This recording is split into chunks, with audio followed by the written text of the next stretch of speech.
अस्सलाम वालेकुम, welcome back to my channel. कैसे हैं आप सब? आई होप कि आप सब खैरियत होंगे। अल्लाह का शुक्र है मैं भी बिल्कुल ठीक हूँ। तो मैं हर वक्त हर टाइम हर लम्हा अल्लाह ताला के अज़ीम ज़ात पाक का शुक्र अदा करते रहना चाहिए। अल्लाह ताला में जब भी जिस भी हाल में रखे। तो इसी के साथ करते हैं जी व्लॉग का आगाज़ हमने कर दिया है। आज बाहर जा रही हूँ। बाहर कहाँ जा रही हूँ जी? मैं मुल्क से बाहर नहीं जा रही, घर से बाहर जा रही हूँ। मैं फ्रूट मंडी जा रही हूँ। फ्रूट मंडी क्यों जा रही हूँ? आज मैंने एक छोटी सी रेसिपी बनानी थी। उसके लिए मेरे पास कुछ फ्रूट्स कम थे। कम से मतलब ये थे कि वो कहीं और से मिल नहीं रहे थे, या किसी बड़े स्टोर से मिलने थे या फिर मंडी से ही मिलने थे। तो मैंने कहा चलें फिर चलते हैं, साथ आपको भी लेकर चलते हैं। तो यहाँ टाइम काफ़ी हो गया था, तकरीबन 3:30 पौने 4 बजे का टाइम हो रहा था। तो अफ्तारी से पहले पहले मुझे वो लेकर घर वापस आना है और आकर मुझे वो बनानी है डिश, और वो मैं आपसे शेयर भी करूँगी।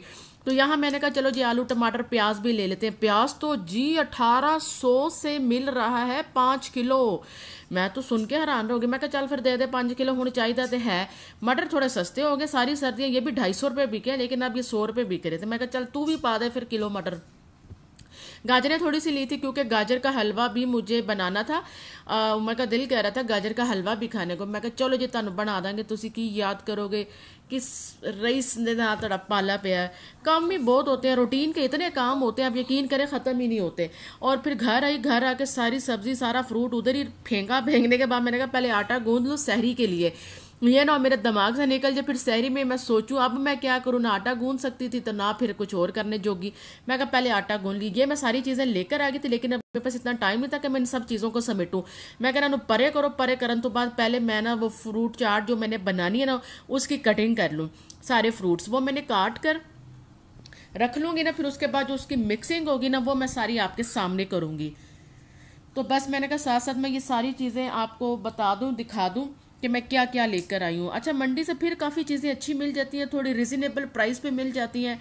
लेकिन खैर वही बात आ जाती है, अगर आप दरवाजे के पास घर के पास वो जो देने आते हैं उनसे कहो तो वो कहते हैं इतना पेट्रोल लगा के नहीं आप लोग जाते जो आप हमें इतनी बातें सुनाते हैं मैंने कहा हाँ ये आपकी बात भी सही है। लेकिन खैर मंडी ये होता है जब आप चले जाते हो ना तो वो फिर आप फ्रूट भी ले लेते हो और साथ सब्जी भी आ जाती है।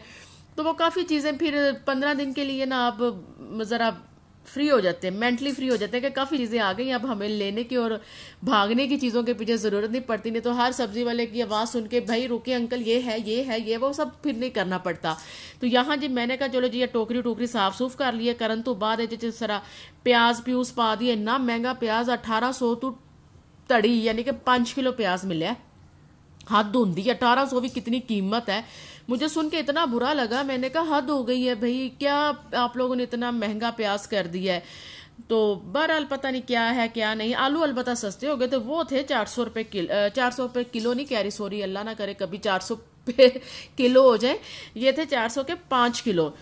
तो खैर ये सारी चीज़ें मैं ले आई क्योंकि रमज़ान चल रहा है ना। रमज़ान में आपको पता है वैसे बड़ा टाइम बिजी होता है और कुछ सोने वाली वो रूटीन काफ़ी डिस्टर्ब हुई होती है, तो वो काफ़ी ज़्यादा ना वो हो रहा होता है। तो वो सारी चीज़ें फिर साथ साथ करना, मैनेज करना, तो वो भी फिर करना पड़ती हैं। तो फिर अल्लाह का शुक्र है ये रमज़ान में मैंने 2 ही चक्कर लगाने होते हैं मंडी के, लेकिन मैं इतनी चीज़ें ले आती हूँ तो वो मेरे आराम से गुजर जाता है टाइम। जो थोड़ी बहुत कमी पेशी हो तो वो तो फिर आपको पता है घर के पास भी चीज़ें मिल जाती हैं और वो मैनेज हो जाता है। तो जी ये वो रेसिपी है और ये वो डिश मैं बनाने लगी थी जिसके लिए मेरे पास अनार और अंगूर नहीं थे, और मैंने कहा चलो फिर ये मंडी से मिलेंगे, मैं वो लेकर आई हूँ। अच्छा ये बहुत मज़े की बनती है चाट। आज मैं बना रही हूँ योगर्ट चाट बना रही हूँ, यानी कि दही वाली चाट बना रही हूँ, योगर्ट फ्रूट चाट। ठीक है जी, इसको बनाने के लिए किन चीज़ों की किन इंग्रेडिएंट्स की ज़रूरत है वो बहुत सिंपल मैंने आपके सामने डिस्प्ले कर दिए। यहाँ मैंने चीनी, दही, चाट मसाला और फ्रूट्स जो पड़े हैं वो आपके सामने। इसके अलावा और भी जो आपको फ्रूट पसंद है वो भी आप ऐड कर सकते हैं, और अगर इसके अलावा आपको फ्रूट कोई नहीं भी पसंद तो वो आप इसमें से स्किप भी कर सकते हैं। मुझे ये 4 फ्रूट अच्छे लगते हैं तो मैंने कहा ये ऐड करके बनाती हूँ, इससे बहुत मज़े की बनती है।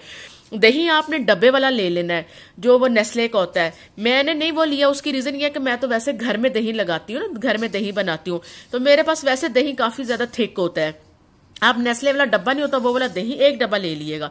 1 डब्बा मैंने दही का ले लिया समझ लें, ठीक है। उसमें चाट मसाला ऐड किया, चीनी ऐड की, हल्का सा नमक डालना होगा, डाल लिएगा वरना ना डालिएगा, ठीक है। अब इसमें थोड़ी सी चीनी ऐड करके उसको अच्छे से हमने मिक्स कर लेना है।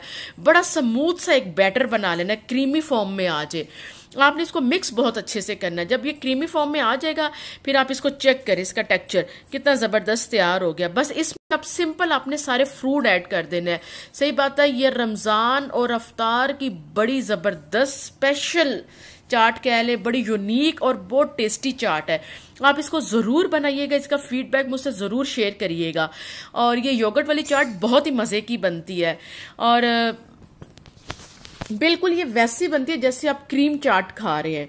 तो अगर आपके पास थोड़ी सी घर में पड़ी हुई जो दूध वाली मलाई होती है वो आप इसमें ऐड कर लें 2 से 3 टेबल स्पून, तो और इसका टेस्ट इनहेंस हो जाएगा। क्रीम डालने की ज़रूरत नहीं है, फिर इतनी वो ज़ाहिर है रिच करने की, इतनी महंगी करने की क्या ज़रूरत है। लेकिन ये इतना सा आप दही और ये फ्रूट डाल के बनाए, बहुत मज़े की बनाती है। इसकी फाइनल लुक है और अफ्तारी में सिर्फ 2 मिनट रह गए, मैं जा रही हूँ अपनी डिश उठा